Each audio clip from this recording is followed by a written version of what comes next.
Okay, the new album has got a lot of quite modern thrash elements and some 70s style guitar sounds. How do you see it yourself? What's your impression? Well, I still look for the thrash, but I agree on the modern sounds and I agree on the 70s. And it also contains a lot of 80s and 90s elements, but a few up-to-date elements as well. So it's a good mixture. And how was the fan reaction on the single? It's extreme or? Surprisingly well. Yes. I mean, the single is a statement, especially Fly is a statement, and that certainly tends into a more modern direction. And yes, there are some 70s elements in that song, but there was more positive reaction than I really expected. Some people really reacted almost overwhelming to it.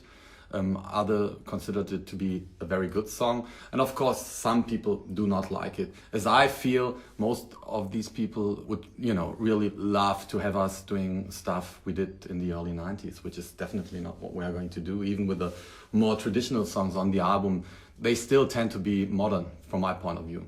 Yeah, that's the typical problem. There are so many people that just expect a certain thing that they like from us, and if we change just in whatever direction, they have problems to accept it in the beginning.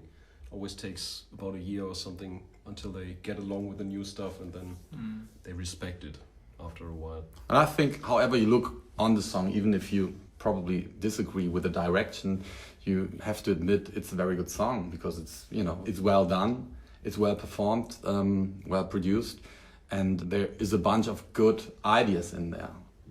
Is it getting more difficult to satisfy the fans? It depends on how you look at it. There is a certain amount of people, and that's the majority, I feel. So they love to see us developing. They love to see us doing new things, like in Fly. But of course, there is that other amount of people who, tend to stick in the past. Could you describe the new songs? What is special about each of them? Starting with a song like This Will Never End, this definitely is the type of thrash song you mentioned, which is surprisingly aggressive. That's the opener because it offers a completely new direction of Blind Guardian, even though not completely modern. But I don't think we've ever done something like that before. It's almost the same than with Fly.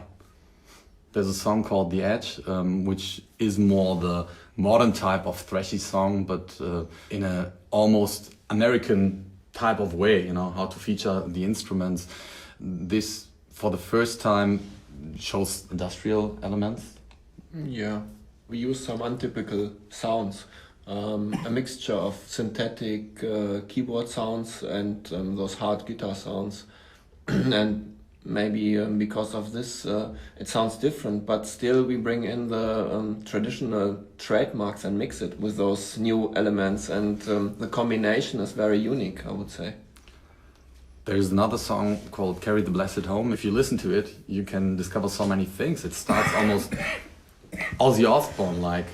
Then it goes in a typical traditional Celtic Blind Guardian direction, and then it moves into some more Queenish stuff, and then it goes into the bagpipe part and sounds almost like Wings playing Mile of Kintyre. So all the songs develop and they show so many different faces. I think almost everyone who's into Blind Guardian music will find at least a few songs attractive. And are there any new songs that are more or less impossible to play live?